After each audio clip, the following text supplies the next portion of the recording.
Om Swastiastu, Assalamualaikum warahmatullahi wabarakatuh. Salam sejahtera untuk kita semua.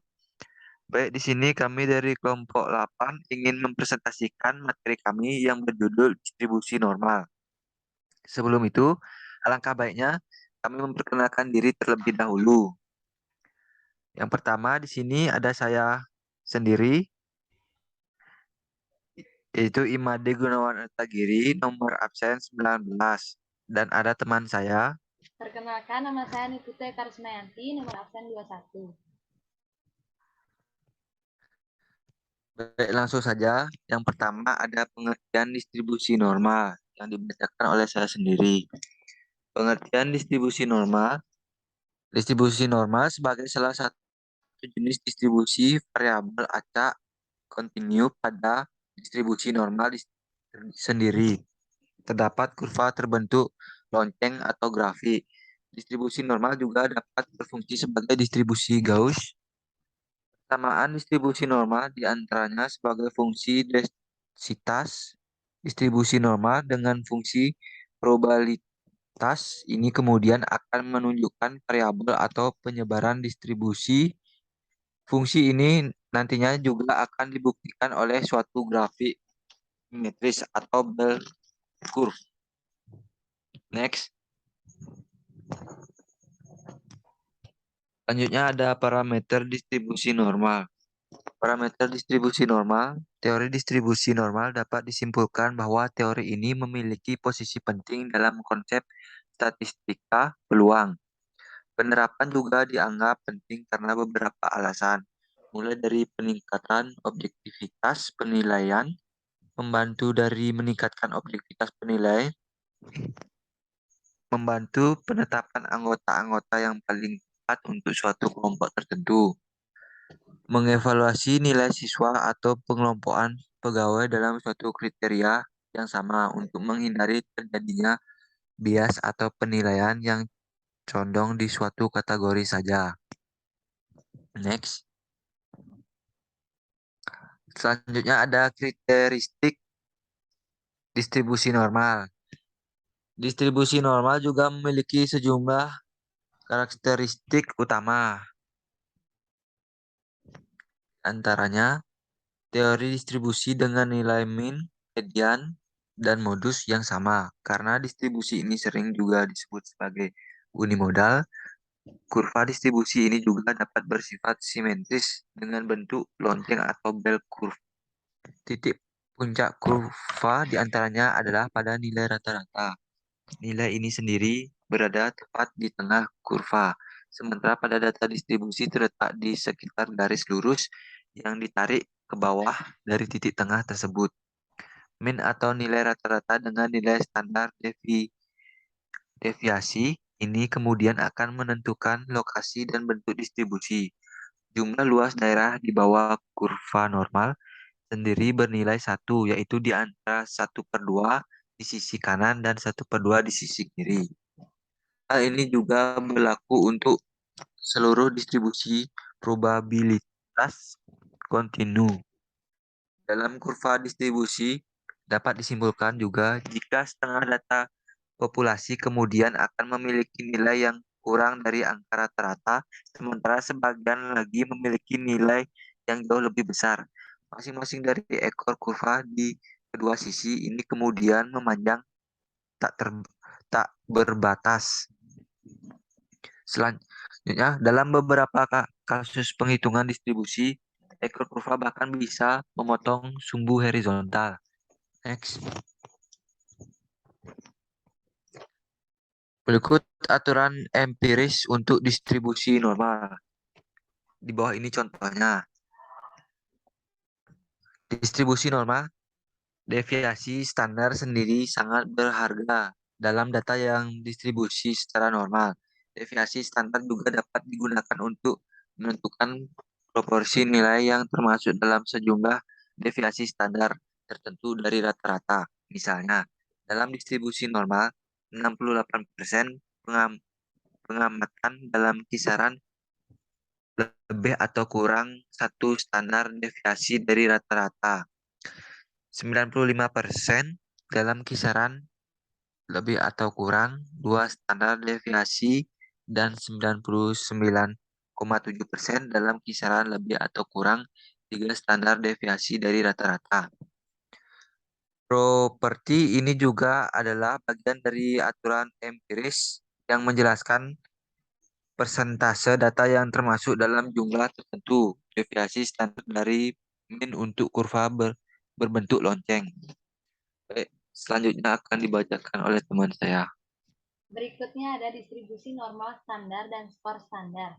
Seperti terlihat di atas, distribusi normal sendiri memiliki banyak bentuk berbeda-beda tergantung pada nilai parameternya. Meski distribusi normal standar ada pada kasus khusus dari distribusi normal di mana minnya 0 dan deviasi standarnya adalah 1. Distribusi ini juga dikenal sebagai distribusi Z. Nilai pada distribusi normal standar dikenal juga sebagai skor standar atau skor Z. Skor standar yang mewakili jumlah deviasi standar pada bagian bawah atau atas atau di bagian rata-rata penurunan observasi tertentu. Misalnya pada skor standar 1,5 yang menunjukkan bahwa observasi ada pada 1,5 deviasi standar di atas min. Di sisi lain, skor negatif mewakili nilai di bawah rata-rata dengan rata-rata skor Z0. Berikutnya ada standarisasi cara menghitung nilai Z. Skor standar sendiri di antaranya merupakan cara yang bagus untuk memahami di mana pengamatan tertentu berada relatif terhadap keseluruhan distribusi. Mereka juga memungkinkanmu dalam melakukan pengamatan yang diambil dari populasi yang berdistribusi normal dengan cara dan deviasi standar yang berbeda dan menempatkannya pada skala standar. Skala standar ini juga memungkinkanmu untuk membandingkan pengamatan sebelum yang terkesan sulit dilakukan.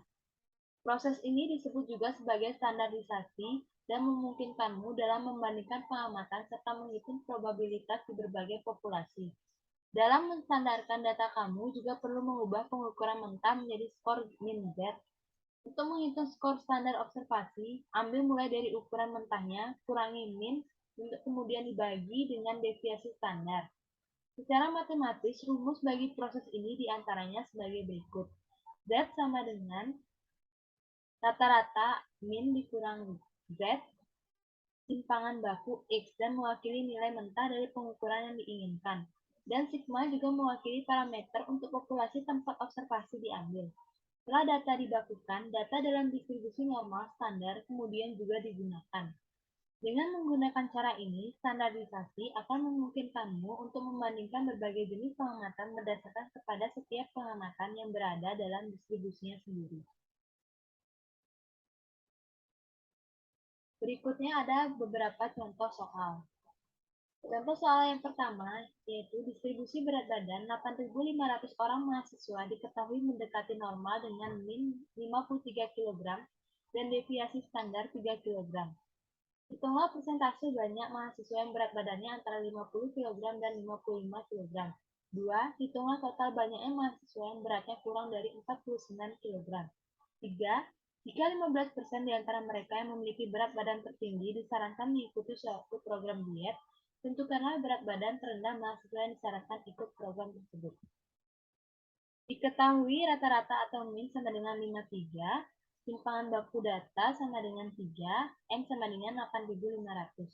Maka jawaban nomor 1 adalah P 50 lebih kecil X lebih kecil 55 sama dengan PX lebih kecil 55 min PX lebih kecil 50 sama dengan PZ lebih kecil 55 kurang 53 per 3 dikurang PZ lebih kecil 50 dikurang 53 per 3 sama dengan PZ lebih kecil 0,67 dikurang PZ lebih kecil 1,00 sama dengan 0,7486 dikurang 0,1587 sama dengan 0,5899 sama dengan 58,99%. Jawaban nomor 2 sama dengan P sama dengan PX lebih kecil 49 sama dengan PZ lebih kecil 49 dikurang 53 per 3 sama dengan PZ lebih kecil min 1,33 sama dengan 0,918. Banyak mahasiswa yang berat badannya kurang dari 49 kg adalah 0,918 dikali 8.500 sama dengan 780,3 atau dibulatkan menjadi 780. Berikutnya jawaban nomor 3, Px lebih besar dari A sama dengan 0,15, P, Z lebih besar dari A min 53 per 3 sama dengan 0,15, A min 53 per 3 sama dengan 1,04, A sama dengan 1,04 dikali 3 ditambah 53 sama dengan A sama dengan 56,12 kg. Contoh soal nomor 2 yang dalam suatu ujian terdapat 300 siswa yang mengikuti ujian tersebut. Rata-rata dari hasil ujian yaitu 70 serta simpan baku hasil ujian tersebut adalah 10. Jika data nilai hasil ujian siswa tersebut mendistribusi normal, maka berapa persen mahasiswa yang mendapat nilai A jika syarat untuk mendapatkan nilai A adalah nilai lebih dari 85. Pembahasan berdasarkan contoh soal di atas diperoleh informasi sebagai berikut. Rata-rata atau min sama dengan 70, simpanan baku data sama dengan 10, X sama dengan 85. Akan ditentukan X, Z, X lebih besar 85, Z, X lebih besar 85 sama dengan 1 min Z, X lebih kecil 85. Akan dihitung terlebih dahulu nilai dari Z, X lebih kecil 85. Z sama dengan 85 dikurang 70 dibagi 10 sama dengan 15 bagi 10 sama dengan 1,5. Nilai Z untuk 1,50 adalah 0,9332 sehingga ZX lebih besar 85 sama dengan 1 min Z, X lebih kecil 85, Z X lebih besar 85 sama dengan 1 kurang 0,9332, Z X lebih besar 85 sama dengan 0,0668, Z X lebih besar 85 sama dengan 6,68%. Berikutnya soal nomor 3. Apabila kita menentukan 20 saham di bulan Mei 2007, harga saham ke-20 pada perusahaan itu sekitar 2.000 sampai 2.805 dalam satu lembarnya. Tahukah probabilitas harga saham itu antara 2.500 sampai 2.805 dalam satu lembarnya? Diketahui rata-rata sama dengan 2.500 untuk jumlah nilai rata-ratanya dalam hitungan dan 400 jumlah deviasi standarnya. Jawab, Z sama dengan X min rata-rata dibagi 0Z1 sama dengan 2.500 min 2.500 dibagi 400 Z1 sama dengan 0 bagi 400 sama dengan 0Z2 sama dengan 2.805 dikurang 2.805 dibagi 400 Z2 sama dengan 0,76.